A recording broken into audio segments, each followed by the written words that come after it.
Vocês conseguem ver aqui? Deixa eu ver. Eu estou vendo o slide. Eu vou entrar também pelo meu celular, que aí eu gosto de ficar vendo vocês. E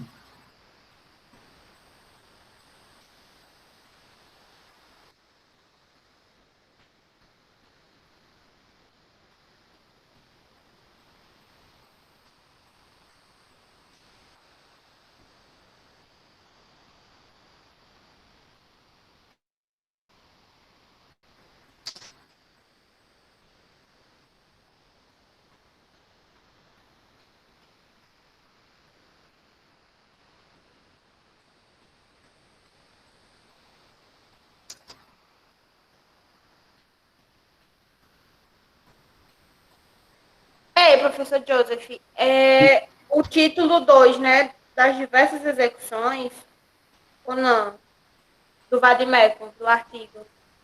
isso, isso, a É, gente começa por aí, mas a gente vai entrar na parte ainda introdutória. do Aí, livro 2. e você vai ver que nos slides eu trago já alguns artigos.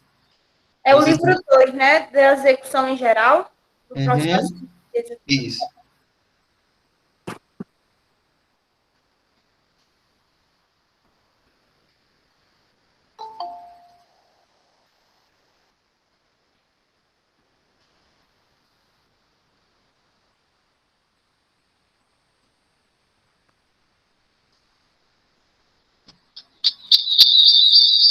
Espera aí que eu tenho que fazer assim.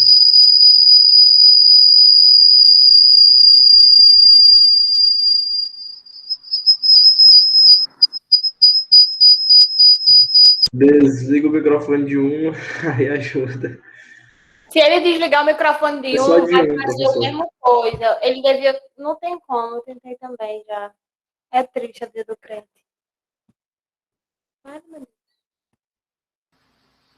Pronto, espera aí.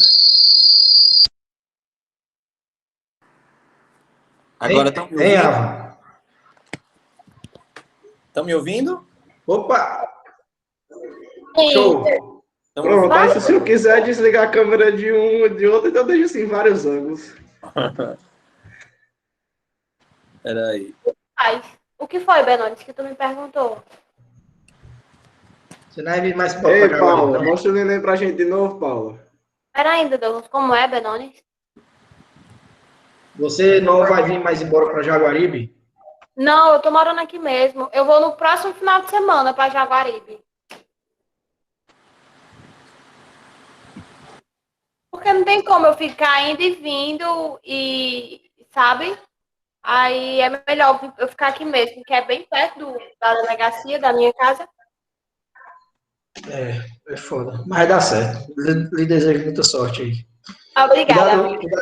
cuidado com as más companhias que aí tem no ICOB, viu? Ava, você Não, tá com a câmera ligada. Ô, Ava não. É Paulo. Ó o Essa Otto, começou, é rapaz! porque ela tá Aí. mostrando o Dá o neném, tom velho. aí. Ó o Otto aí. Ava, dá um close aí. Ô, Ava não. Negócio de Ava, Paulo. Bora? Bora começar? Pessoal, hoje nós vamos iniciar nosso conteúdo referente à tutela jurisdicional executiva. Esse nosso conteúdo, ele diz respeito a tudo o que envolve no processo civil as matérias pertinentes à execução. E a execução consiste exatamente naquele tipo de processo, de fase do processo civil em que se busca fazer justiça, em que se busca solucionar uma obrigação que não foi cumprida anteriormente. Então, para que a gente possa iniciar nossa execução, é importante a gente entender que hoje a justiça brasileira, ela proíbe que você faça, às vezes, que você faça justiça com as próprias mãos. Quando você busca resolver um conflito, você deve procurar os meios legais corretos. é impossível o exercício arbitrário das próprias razões. Você cobrar de alguém, exigindo e realizando os atos expropriatórios com suas próprias mãos. Alguém lhe deve, você vai e toma aquilo daquela pessoa. É muito comum na nossa realidade aqui do interior, né? Mas isso já deixou de existir há muito tempo. Por quê? Porque o processo brasileiro ele evoluiu a fim de resolver esses conflitos. Nós temos um órgão, nós temos um processo, nós temos um procedimento específico toda vez que você quiser resolver o seu conflito. E quando esse seu conflito ele vem num título judicial, numa sentença, ou num título extra, um contrato, um título, um documento, uma nota promissória, um cheque, uma certidão, você busca o judiciário. Lógico que você só vai buscar o judiciário quando você tentou amigavelmente, várias vezes, cobrou pacificamente, tentou conciliar, tentou mediar e não conseguiu. Mas, nesse caso, você não pode fazer essa justiça com as suas próprias mãos. E isso encontra guarida no nosso Código de Processo Civil através de quê? Tutela jurisdicional executiva. A tutela jurisdicional, a responsabilidade de se buscar resolver um problema, de executar aquela dívida, executar aquele título, executar aquele documento, é feito através do Estado. Por favor, Michael Douglas, lê para mim esse primeiro parágrafo aqui. Aqui, ó. A impossibilidade do exercício arbitrário das próprias razões apresenta para o direito uma tutela jurídica específica, em complemento ao processo de conhecimento, vez que a simples condenação judicial ou a obrigação substanciada em título de crédito não é, por si, garantia de satisfação aos anseios do credor. Exatamente, pessoal. Não basta a simples condenação na sentença ou você ter o título em mãos. É necessário, inclusive, que esse título, que esse documento revista de algumas formalidades, que nós vamos estudar lá adiante. Que a gente possa até adiantar. Certeza, liquidez e exigibilidade. Vocês vão estudar isso na frente. Desculpa aí, professor. Aceita a Sandra aí, professor, por favor, ela está pedindo aqui.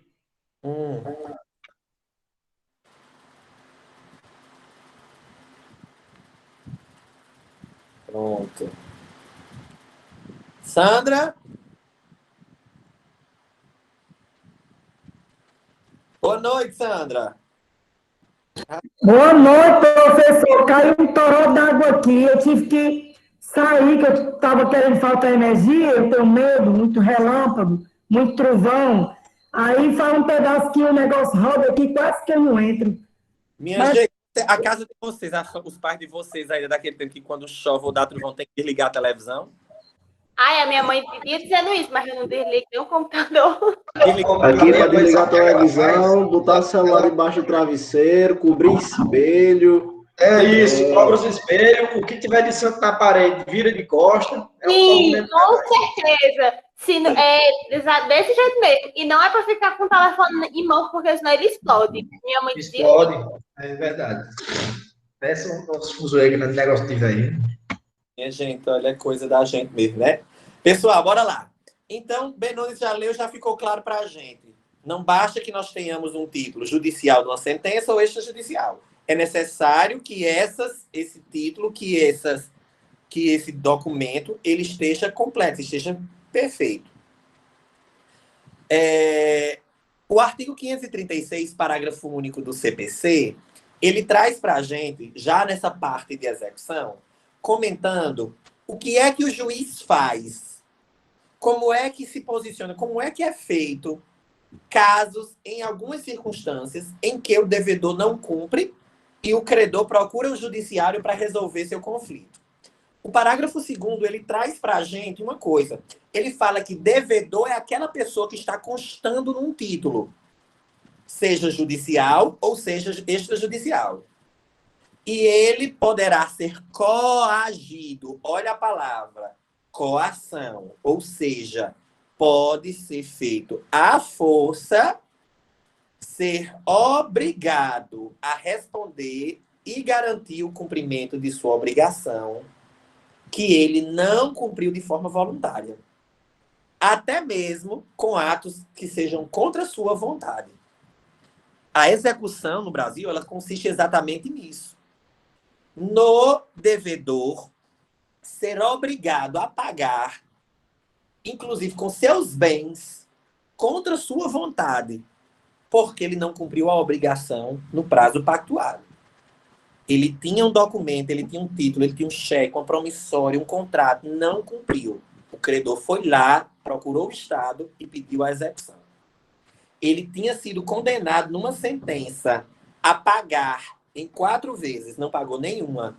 Ele vai ser executado pelo cumprimento de sentença a pagar.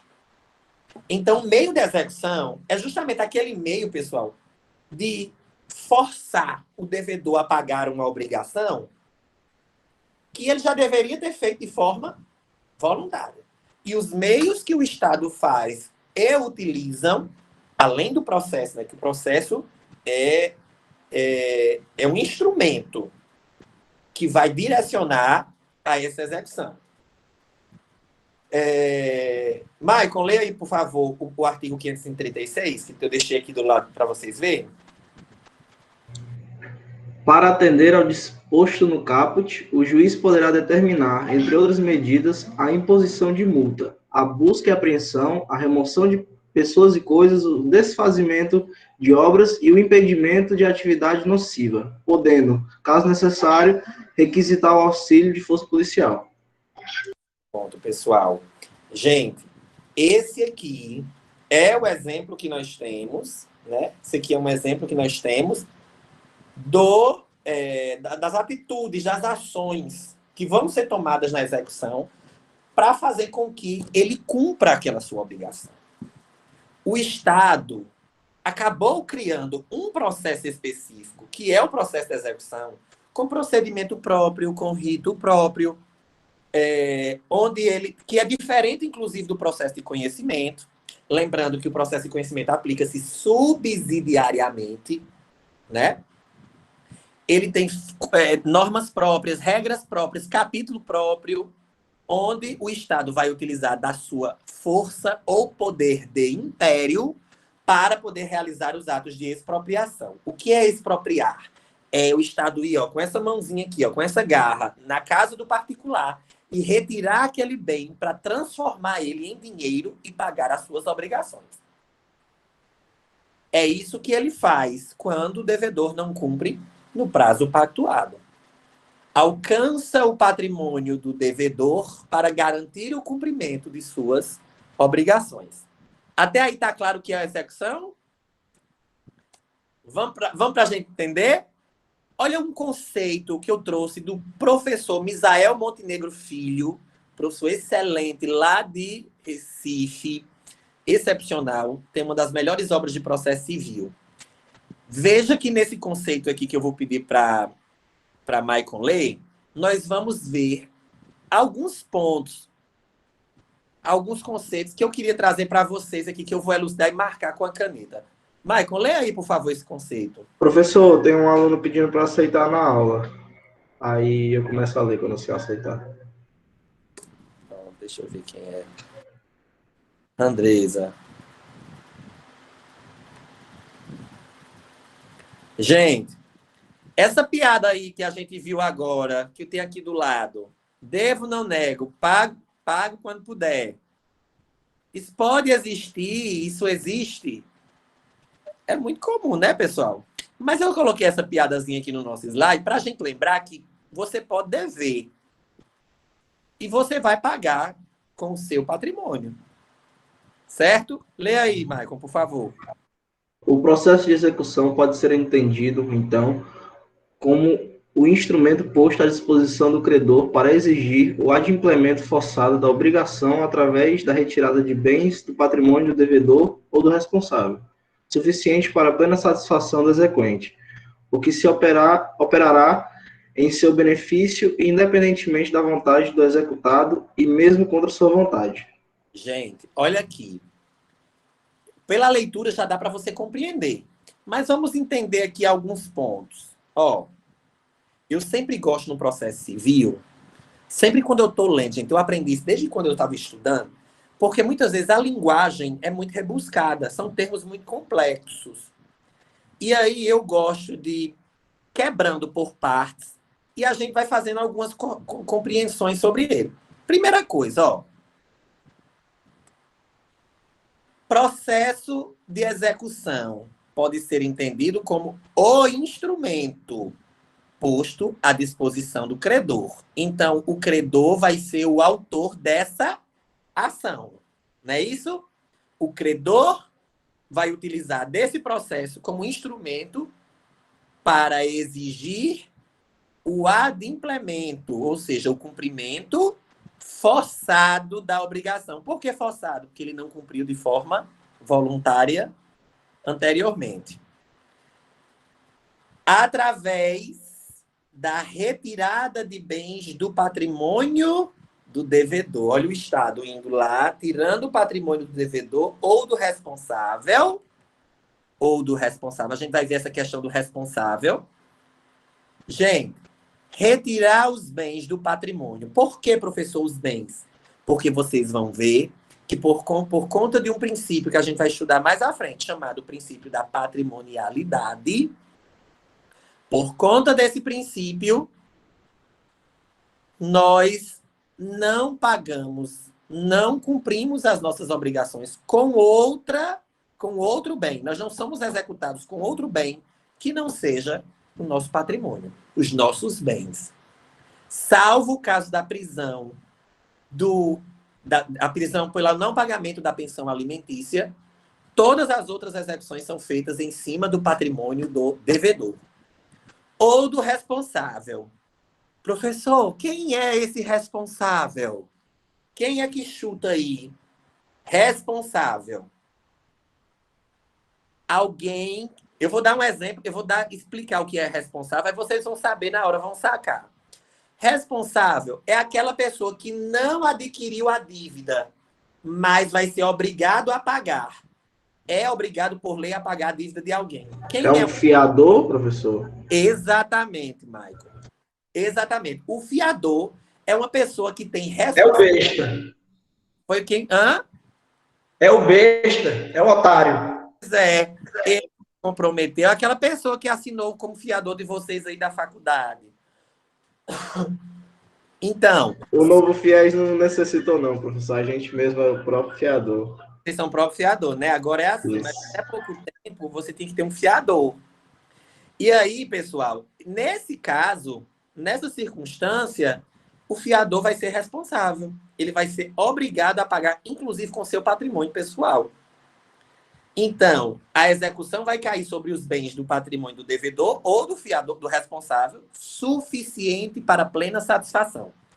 Uma coisa importante e interessante que a gente tem que ver aqui no nosso processo de execução, pessoal, é exatamente o seguinte. Quando nós temos uma execução que vai se buscar os bens de alguém para pagar aquela dívida... Mais uma pessoa, professor, está querendo entrar na aula.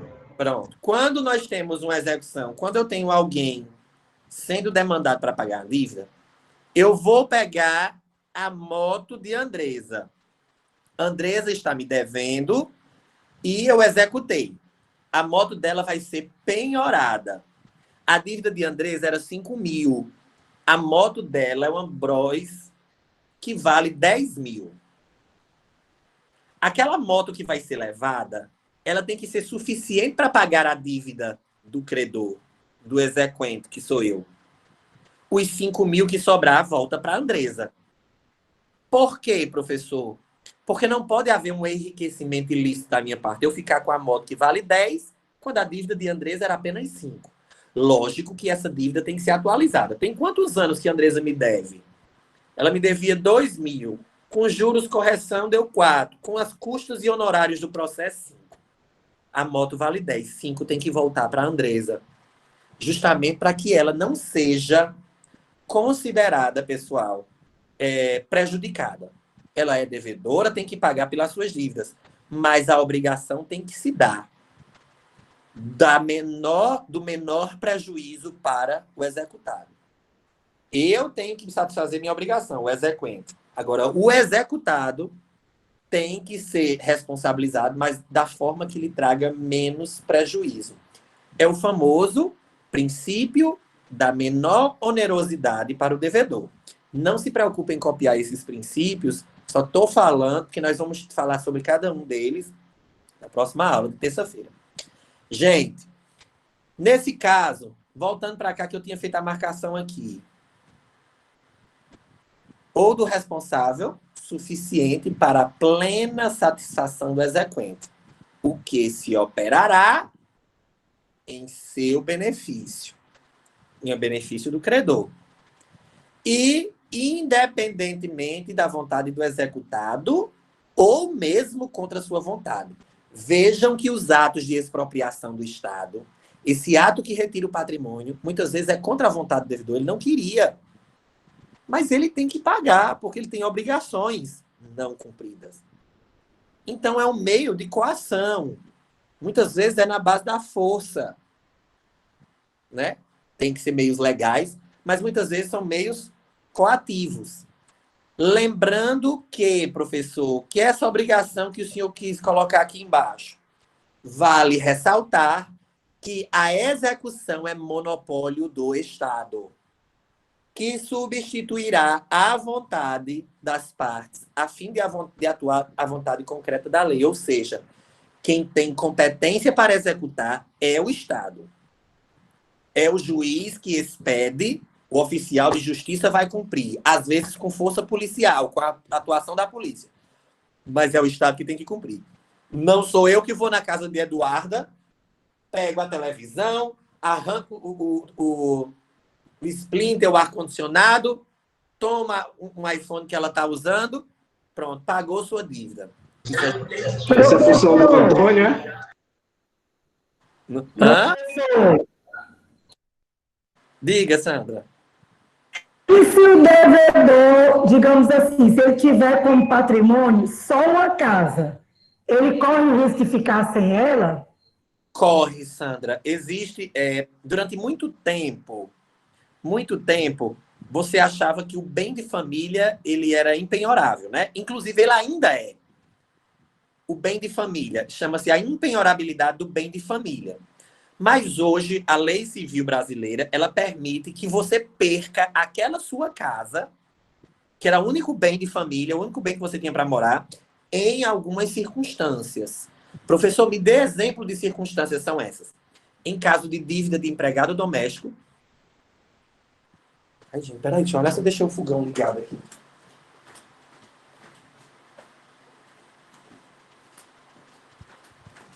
Ai, deixei não. Eu já queimei 2 leiteiras. Não tem aquela leiteira que assim você pega assim, aquela panela que você cozinha água, leite, não tem? Eu tenho uma daquela que eu uso só para cozinhar ovo. Aí eu deixo, aí eu vou isso aqui, há 5 minutos eu volto para desligar os ovos. Aí venho da aula e esqueço, eu só fecho a fumaça cobrindo, já queimei 2. Gente, isso aí, Sandra, voltando. Existe essa possibilidade nessas circunstâncias. Professor, me diga quais são essas circunstâncias. Inclusive, é até um trabalho que a gente vai fazer lá na frente. Mas eu vou adiantar aqui, já que você antecipou essa pergunta, Sandra. Em situações de dívidas de empregado doméstico, dívidas trabalhistas de empregado doméstico, dívidas de IPTU com o município, se aquela casa foi comprada como produto do crime, se foi comprada com dinheiro de tráfico, de crimes, você pode ser penhorada. O fiador, em casos de dívida, o fiador pode perder também a casa. Em caso quando você é fiador de alguém, você pode também. Então, são exemplos em que o bem de família, que é considerado, via de regra, impenhorável, ele pode ser penhorado e executado. São essas. Professor, exercer as execuções compete ao oficial de justiça? A maioria, sim, é competência do oficial de Então, também é trabalho do Antônio, né? justiça. Ele cumpre muita execução. Só que tem as execuções civis e as execuções criminais, né? Aí depende muito da vara onde ele atua. Eu acho que ele agora está na cível. Se eu não me engano, ele está na cível. Aí ele cumpre muito mandato. A execução, via de regra, é feita pelo oficial de justiça. Nós vamos ver lá na frente, tem uns exemplos, Michael, que quando o oficial de justiça vai na casa e a pessoa se nega, ele consta aquilo no termo de penhora, vai até o juiz, aí o juiz solicita a força policial e chama outro coleguinha. Aí vai os 2 oficiais de justiça junto com a polícia, arromba a casa e entra para poder pegar os móveis. Existe essa situação. Lembrando que só pode ser feito isso durante o dia, né? Com ordem judicial. Mas faz. Então, vamos passar para cá. Pessoal, eu vou trazer para vocês aqui. Eu não vou entrar em um por um, porque a gente vai ter... Nós não vamos nos alongar muito na nossa aula de hoje, que nós estamos naquela primeira semana ainda de apresentação. Mas eu vou trazer para vocês, vou falar sobre esses princípios, vou entrar e o restante do nosso slide a gente continua com os meios de execução na próxima aula de terça-feira. Os princípios informativos, professor, em que é que consiste? Como é que se dão esses princípios? Primeira coisa que eu tenho para falar sobre esses princípios é o seguinte: quando vocês forem estudar por um livro, porque eu acredito que não é porque vocês fazem essas aulas virtual online, vocês estudam, e eu quero que vocês estudem para fazer a prova. Vocês estudem, gente. Vocês estudem isso, porque a execução é muito importante. Princípio cai muito na prova da OAB. E princípio, como vocês sabem, ele é a base do ordenamento jurídico. Os artigos lá na frente que vocês vão estudar dizem respeito a esse princípio que vocês estudaram no início. Não é à toa que princípio existe, é a base do ordenamento. É ele que instiga o surgimento dos próximos artigos, das leis que nós temos.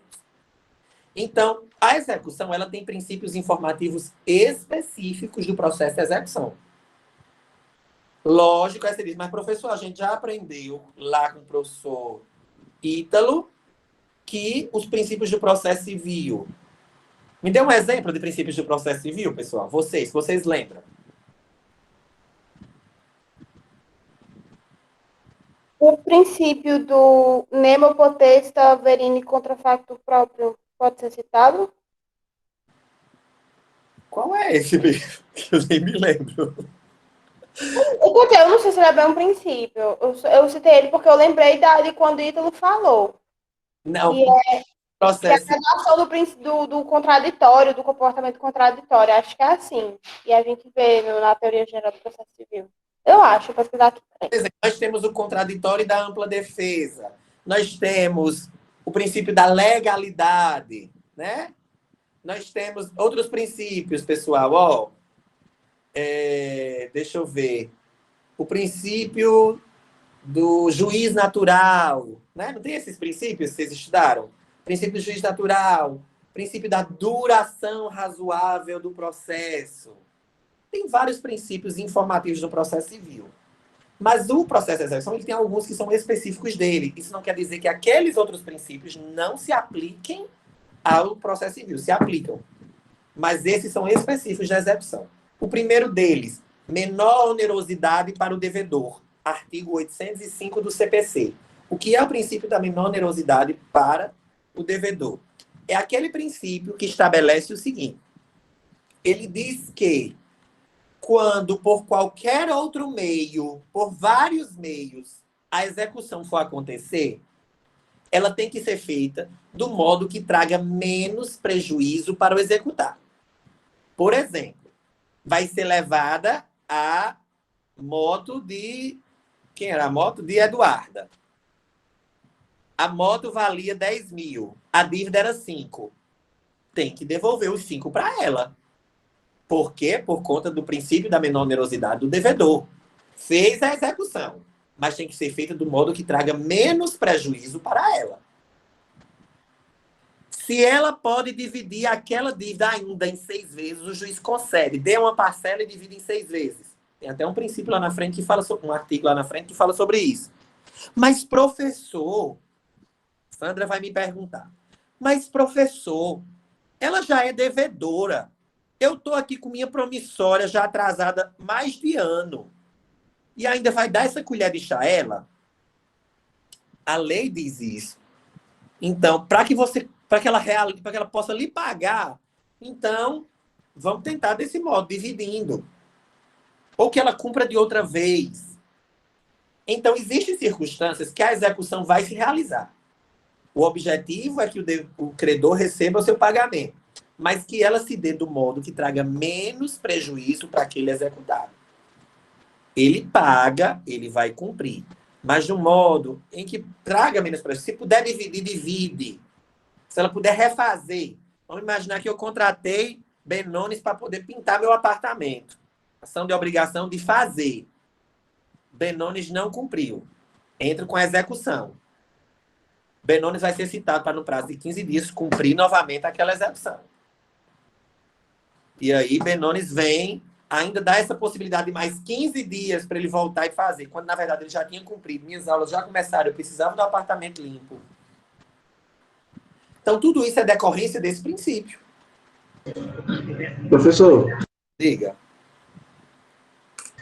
na questão desse parágrafo único, se o executado ele determinar que essa execução foi mais gravosa, ele tem que dar apresentar meios alternativos para que haja execução, né? Mas essa questão da pena, que pode ter a manutenção do que já foi determinado, quer dizer que o juiz, se ele ele achar que isso não foi cabível, se ele achar que isso foi errado, ele pode aumentar a pena do que já foi executado?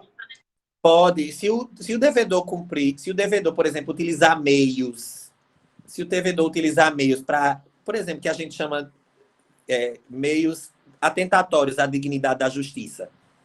Ele apresentou recursos, atrapalhou, escondeu os bens que iam ser executados. Se ele realizar algum ato como esse, que é atentatório à justiça, o juiz pode aumentar a pena de multa dele.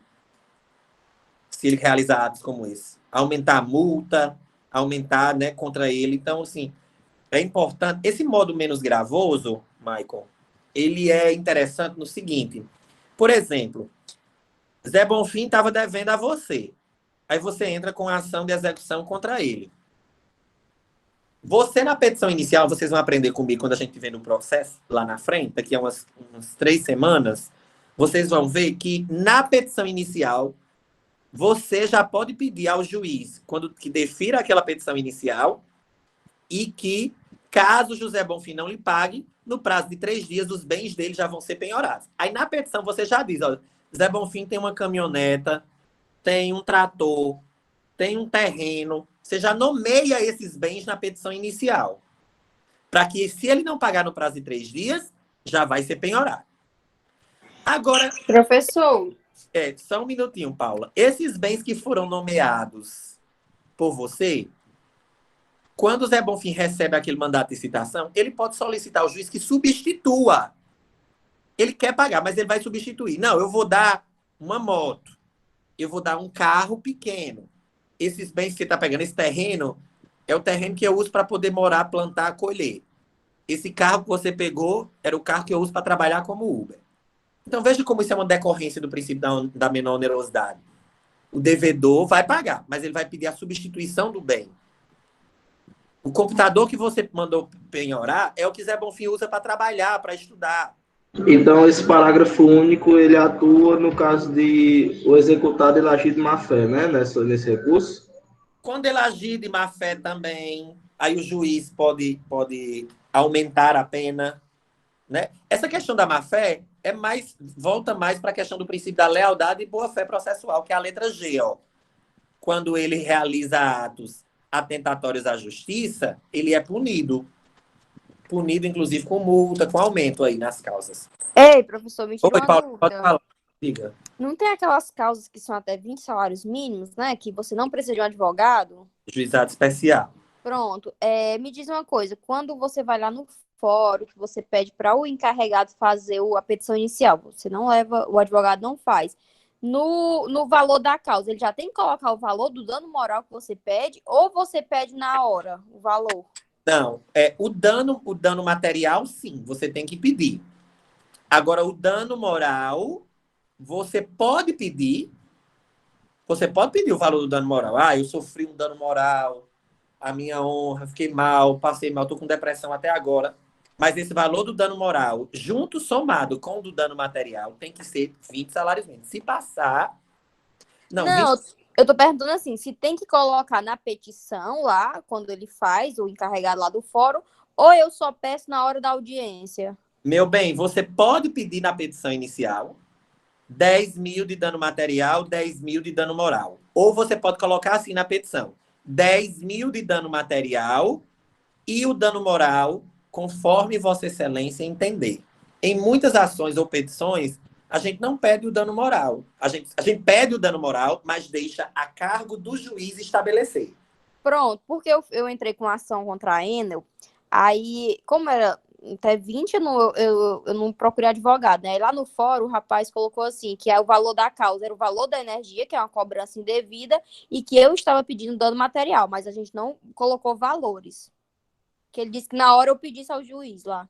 Não, o valor na petição... É por isso que isso é muito complicado, gente, você entrar com a ação sem a presença de advogado. Embora os servidores estejam preparados, mas você tinha que ter pedido na sua inicial o dano material, o valor da energia, Que eu pedi. em dobro, que é o que a gente chama de repetição em dobro, em caso de cobrança indevida. Se você teve um prejuízo, por exemplo, ficou por conta da energia sem assistir 5 aulas, sem trabalhar, teve um prejuízo. Isso é dano material. Você pede lá. Vai somando isso. Agora, Eu coloquei assim, porque assim, aqui em casa a gente tenta colocar energia solar há uns 3 anos e nunca pode colocar porque a energia não é no meu nome. Por quê? Porque toda vez que eu tento fazer a mudança de titularidade, tem uma cobrança indevida, porque é do antigo dono, e eu já fui lá na Enel, mostrei a conta paga e mesmo assim não consigo mudar a titularidade, porque eles dizem que tem esse débito. Só que inexistente, porque já foi pago. pronto. Aí todo esse constrangimento que você passou chama-se dano moral. Sim, aí eu pedi, Porque né, lá. é o juiz no limite de 20 salários mínimos, ou você podia pedir até 40 salários mínimos, mas precisava de um advogado, né? Advogados, isso. Professor, Agora, você poderia pedir, ou você poderia pedir ao juiz o dano moral, mas ele deveria estabelecer o valor. Você pede lá dano material, o valor da conta de energia, mais o dano moral que Vossa Excelência entender. Aí o juiz dá até 20 salários mínimos, mas ele é que estabelece o valor. Não, certo, mas eu tô perguntando assim, do jeito que ele colocou, sem deixar especificado o valor, só botou assim, tá pedindo um dano moral. Na hora lá eu posso pedir, aí a gente vê valores, como é? O juiz é que dá. Certo. O juiz é que dá. Ele que estabelece esse valor. Se você não pediu, ele vai estabelecer. Agora, você tem que dizer assim, o dano moral. Você tem que pedir na sua petição. Não, foi pedido. Pronto. Se não pedir, a empresa com certeza vai dizer que é citra petita. Lembram disso? Citra Pois petita. é, inclusive, não queriam colocar que não existia dano moral. Você existe sim, meu filho, porque eu passei constrangimento. Já há 2 anos que eu passo constrangimento, o povo achando que eu tô devendo sem eu estar. Pois é. Exatamente. Então, pessoal, algumas circunstâncias, certo, Paulinha? A gente pode continuar? Algumas circunstâncias nos levam ao número B, que diz respeito ao princípio do contraditório e da ampla defesa. É evidente que ele é menos amplo que no processo de conhecimento, mas isso não significa dizer que ele não exista. Ou seja, o princípio da ampla defesa é aquele que diz o seguinte, hein? Se não existisse, pensem aqui comigo, bastava eu chegar e dizer, eu estou com o cheque de Paula e eu vou executá-la. E Paula seria obrigada a pagar. Não. Ela tem o direito de apresentar a sua defesa. Ela tem o direito de embargar. Se for um título judicial, ela tem o direito de impugnar. Por quê? Porque possa ser que aquele título já esteja prescrito, já tenha sido vencido, não seja nem dela, aquele título seja falso, aquela nota promissória foi eu que falsifiquei, estou cobrando ela. É para isso que é importante se ter o contraditório e a ampla defesa, não só no processo de conhecimento, mas na fase de execução também. Porque senão vai levar o bem da casa dela, vai penhorar os imóveis, vai penhorar o que ela tem. E ela não teria o direito de se defender, de dizer que já pagou aquela dívida, de dizer que não é ela a pessoa que está lá constando, que é um erro. Então, no processo de execução, tanto no processo de execução como no processo de conhecimento, o juiz tem de proferir decisões. Mas antes de proferir essas decisões, é necessário que ele escute o réu. Gente, vou encerrar nossa aula agora na letra C, no nosso último princípio, e aí a gente continua na próxima aula. O que é que o senhor quer falar para a gente, professor? Sobre a nula execução sem título, ou o princípio da nula execution sine título. O que é a nula execution sine título, professor? É aquele princípio informativo que diz o seguinte, que a existência de um título é o que demonstra a probabilidade de lhe executar. Professor, não entendi nada. Gente, simplesmente, é nula a execução sem título. Eu não posso executar ninguém se eu não tenho um título judicial ou se eu não tenho um título extrajudicial. Não há como fazer a execução se você não tem esse documento em mãos. Se você não tem um título, você precisa informar ele lá no processo de conhecimento. Entrar com ação de cobrança, aí tem o título judicial, que é a sentença. Ou você tem a promissória, o cheque, os documentos em mãos. Se você não tem uma sentença lhe mandando fazer algo, ou você não tem um documento que tem força executória, você não tem como executar.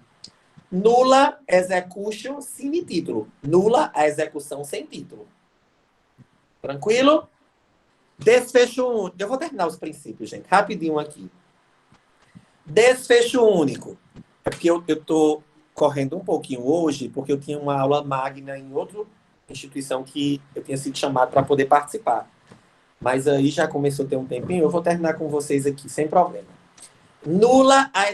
Desfecho único. O que é o desfecho único, professor? É aquele princípio que diz o seguinte: o processo de execução, ele tem um único objetivo. Qual é o objetivo? Hugo, se você está entrando com a ação de execução, qual é o objetivo? O seu objetivo. Você tem um título, você é o credor, a pessoa está lhe devendo, você está entrando para quê? Hugo está por aí? Eu acho que ele não está não, professor. Então responda, por que é que você acha? Não, eu acho que é assim... Você tem um título, você é o credor, você está entrando com essa execução para quê? Para receber. Para conseguir o direito de... Para receber. Você está entrando para poder receber. O desfecho único do processo de execução é o seguinte: é entregar ao credor, a você, o dinheiro, o pagamento. Não pode ser nem pagamento, pode ser o quê? A obrigação de fazer, de não fazer. Mas é aproximar. Para exercer o direito de executar a outra parte, né, professor? Exatamente. E outra, da forma mais próxima possível que ele faria se tivesse sido de forma voluntária. Por exemplo, a obrigação que Zé Bonfim tinha era pagar aquele valor 5 mil. Eu vou entrar com a ação de execução e o objetivo dessa ação é fazer com que Zé Bonfim me pague os 5 mil. Professor, mas ele dividiu em 3 vezes. Não importa, mas o importante é que chegue o mais próximo possível. Como se ele tivesse cumprido, como ele deveria fazer de forma voluntária. Certo? Princípio da utilidade. O que é o princípio da utilidade? Ele encontra uma fundamentação no artigo 836 do CPC. Ou seja, o processo de execução, ele tem um fim útil. Qual é o fim que esse processo tem? É que justamente seja cumprido, né? Que seja realizado, mas ele não vai ser levado, gente. Ele não vai ser útil quando ele não conseguir cumprir a sua função. E como é que ele não cumpre a sua função?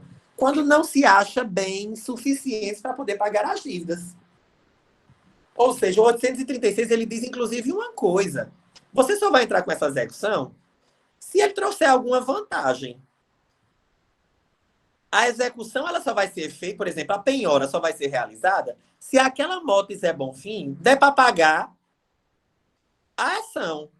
Se aquela moto dele não dá para pagar nem as custas do processo, ou seja, os bens que foram encontrados só vai dar para pagar as custas, não vai dar para pagar nenhuma prestação do credor, então essa execução não tem vantagem. Ela não vai se realizar.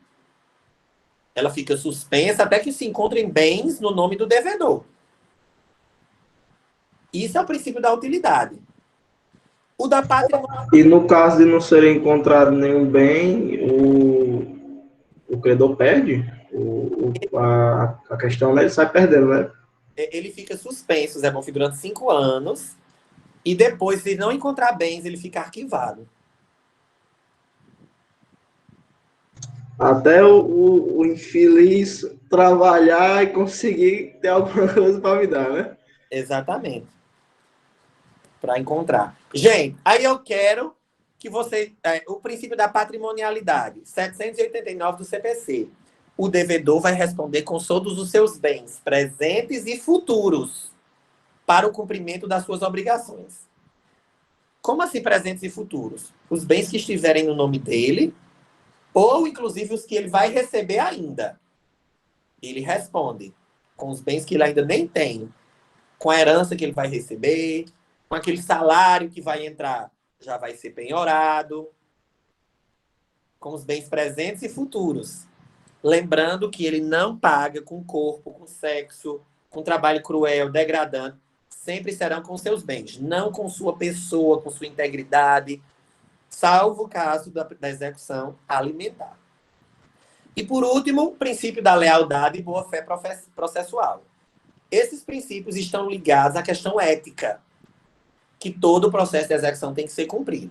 O princípio da lealdade diz respeito no rol de atos que compõem os atos atentatórios à dignidade da justiça. Ou seja, quando ele procrastina, quando ele vende os bens, quando ele dilapida o patrimônio para não pagar as dívidas, quando ele passa por nome de terceiros, quando ele frauda, isso são atos atentatórios à justiça, são atos atentatórios ao princípio da lealdade. O princípio da boa-fé processual diz respeito justamente à punição quando ele realiza esses atos atentatórios. Estão muito juntos e se aplicam bastante no nosso processo de execução. Então, gente, hoje nós encerramos aqui nossos princípios informativos. Espero que vocês estejam entendendo, que estejam gostando de processo de execução. Eu quero trazer vocês para perto dessa disciplina. Quem não gostou até agora, vai começar a gostar de processo civil. Porque sempre eu fico fazendo um ganchinho lá com TGP, com processo civil 1. E aí a gente é bom que vai matando aí esses artigos e começando a gostar. Tá certo? Então, dou boa noite aqui a vocês, toda a galera que está aqui presente. Valeu, professor. Valeu, um abraço. Um abração. E lembrem que eu vou, depois, até para as provas de vocês, eu vou ficar deixando gravado aqui as aulas. Eu vou encerrar aqui, mas vou continuar, porque eu vou ter que deixar postar esse slide, baixar também a gravação, mas demora um pouquinho. Tá certo? Um abração e a gente se vê terça-feira, se Deus quiser. Valeu, professor. Tá show.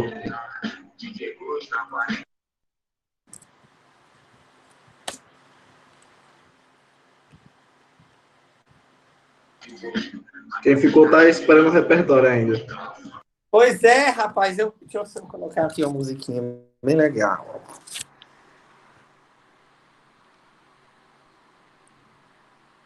Eu adoro essa música aqui. Eu não sei se eu coloquei ela ontem. Você coloca aqui também, que é bom para se concentrar.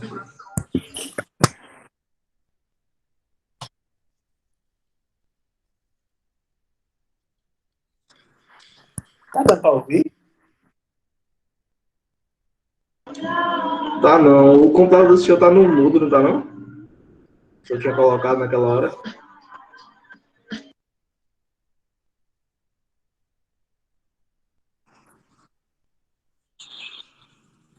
Deixa eu sair aqui, gente. Peraí.